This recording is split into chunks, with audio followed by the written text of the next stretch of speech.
Warning: this video contains super awesome content not suitable for people who don't enjoy super awesomeness. Viewer discretion advised.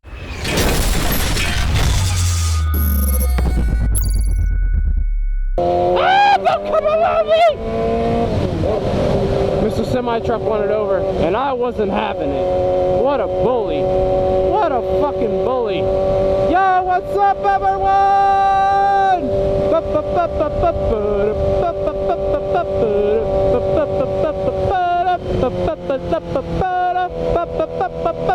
Anybody remember that commercial with the old guy for Six Flags and he was dancing and shit? Oh my god, that was hilarious. Back in my day when Six Flags had an old man dancing. Oh god, where am I going? Oh, penis. What the fuck kind of road is this? What is this? What the fuck is what? Huh? Wait.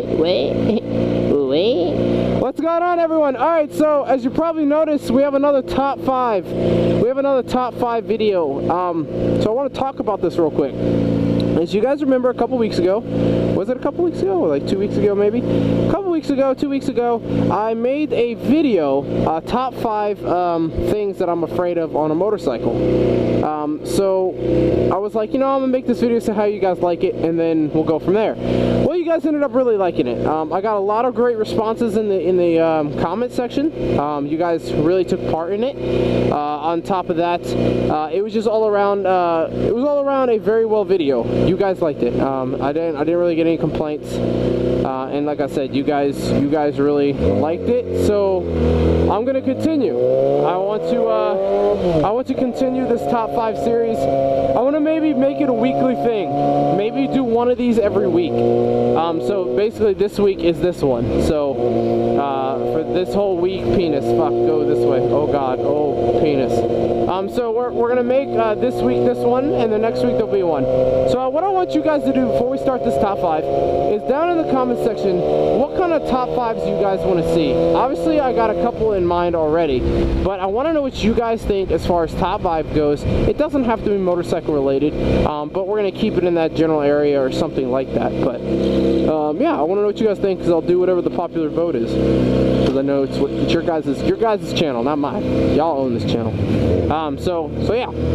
Alright, so without fucking around anymore, hello. Oh god, what the hell? Without fucking around anymore, let's jump into this bitch and get some top 5s. I want to start this bitch off with top 5 best beginner bikes. One of the grand old questions. Alright, so this top 5, it is a top 5 beginner bikes type thing, but remember that it's not, it's my opinion. This is all my opinion based on my experience of riding. This is what I think. Oh god, that was a hellhole. This is what I think the top 5 best beginner bikes are, in my opinion. And when I give you guys this list of bikes, all of these bikes are beginner bikes. All of these are beginner bikes, so it doesn't matter which one you get, they're all beginner bikes. So this kind of gives you 5 beginner bikes as well. This is fucking terrifying. I don't care who you are, but this is fucking scary. These cars keep zipping by me like this. Good lordy. So anyways, without fucking around anymore, let's get to number 5. Do you guys like that voice, or should I get rid of it? Number 5. Here's number 5, peeps. I ain't fucking with you, but that's cute. That's cute. I would have to go with the Grom, guys.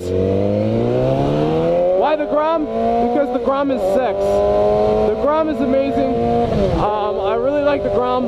I don't have one, but it is literally like one of the best beginner bikes you can get. If I could get a Grom, I totally would. Unfortunately, the thing with the Grom is it can't go on the highway.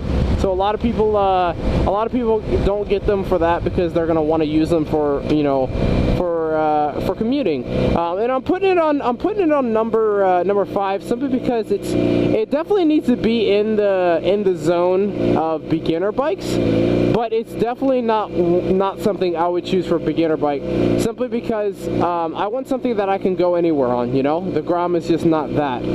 Granted, any beginner bike is gonna suck on the highway simply because it's gonna be such a high RPM, but it's still gonna be able to do the job. But the Grom cannot. So number 5 would totally have to go to the Grom. What do you guys think about that pick?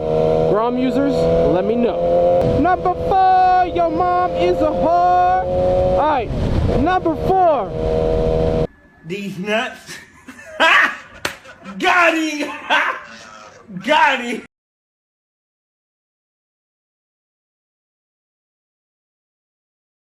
So number 4, I'm definitely going to go ahead and say the CBR 250. The CBR 250 is definitely there for the starter bike. I was thinking about throwing the CBR 500 in this, but I didn't think it was. I didn't want to throw it in there. You know, I did not want to put in the CBR 500 simply because I think anything lower than 300 cc's is good. Even though the CBR 500 is great, but CBR 250 is definitely number 4 on my list because I don't like how it looks compared to the other ones ahead of it. I'm not a big fan of how the CBR 250 looks. I don't like the dash. I just don't like the CBR 250 in general. When I was getting a sport bike, I really wanted something that looked kind of sporty and looked like all the other big bikes, you know? And CBR 250 definitely was not that. The CBR 250 just, or CBR 300, they just did not look like a sport bike to me compared to a Ninja or something like that. They just did not look good. I didn't like them. And so that's why it's number 4, but I know some of you guys will rank that a little higher, but that's just my personal opinion. Number 3!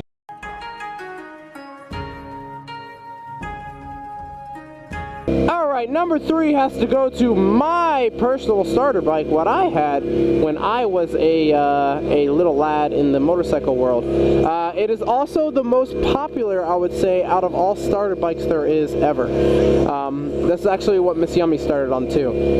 Number 3 has to go to the Ninja 250. Ninja 250 or Ninja 300, they look the most aggressive between, well, now they don't, in my opinion, but back in the day when it was just a CBR and the Ninja, they look the most aggressive out of any lower CC bike. They look like a big bike, they look like an awesome sport bike, other than the tires obviously, but Ninja 250s or 300s has to be number 3. It has to be.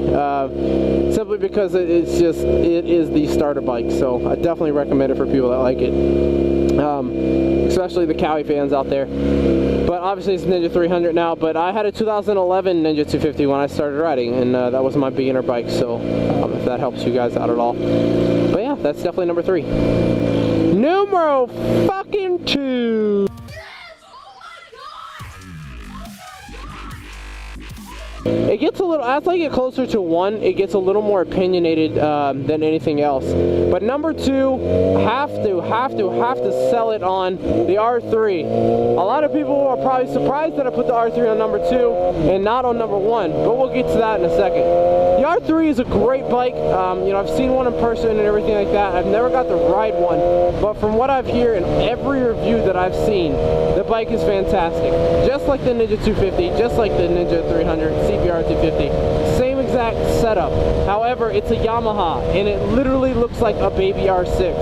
And in my opinion, the R6 is the nicest looking 600 out there, simply because the eyes and everything, how it sets up. In my opinion, again, this is very opinionated, but I think the R3 just in how it looks, I think stands out compared to the CBR and the Ninja. It's something different, and it just looks amazing. So I definitely have to give number 2 to R3. Not sure, I mean, it was almost a number 1, but it did not get to number 1, because I'll get to number 1 in a second. But number 2, R3, for sure, guys. Definitely recommend it if you guys are a Yamaha fan, that's for sure.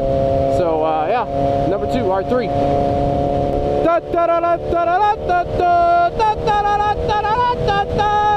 Number fucking 1.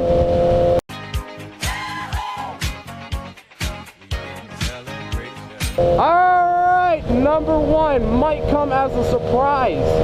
Might come as a surprise for some of you, but for me, it's a no-brainer. Number 1, if I basically, by putting this bike at number 1, I'm saying that if I could restart my whole motorcycle experience, this is the bike I would have gotten if I knew a lot about motorcycles. What was that bike? Would have to be a WR250X Supermoto. Why, you ask? Why, Yummy, why a Supermoto over an R3? Because they are so versatile, guys. A Supermoto, if I would have known what I know now back when I started on motorcycles, I would have got a Supermoto. Without a question in my doubt. Like, without a doubt in my question? How the fuck do you say it? I don't know how to say that phrase. Whatever it is. Without without a question, I would have gotten a Supermoto. And I'm putting the WR there simply because it's my favorite Supermoto. But when I say a Supermoto, any 250 Supermoto is an amazing starter bike. Not only can it go on highways, I mean not for a crazy long time, but it can go on highways. Not only can it go on highways, it's a lot more fun. You can go off the road. You can fucking weave. It's light. You can drop it. As a beginner, you want a bike that you can drop because you don't want to like scratch up a new bike, you know? You're a beginner, so you're still learning. So you're gonna drop your bike at times. That stuff's gonna happen. It happens to the best of us. It happened to me. So you're gonna want something that you can drop and not feel bad. Well, Supermoto, you can drop that bitch all day. You can throw it down a fucking mountain. Ain't nothing gonna happen to it. So I definitely recommend a Supermoto for you guys out there that are looking into getting a starter bike. Supermoto is the one to go to.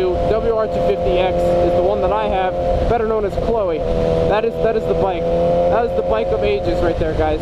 And I definitely recommend them. But anyways, guys, that is the top 5 series. I hope you guys enjoyed the top 5 series. If you guys enjoyed this video, please make sure you guys hit the subscribe button. I'll throw it up in the middle of the screen and put a little annotation on it, so you guys can just click that on the screen. If you enjoyed the video, guys, I do top 5 series motovlogs, and an awesome movement that we're starting. But regardless, you guys have a great day. Hit the subscribe button if you guys like the videos, and I'll see you guys on the flip side of this wonderful world. You guys take it easy and have a good one. Peace.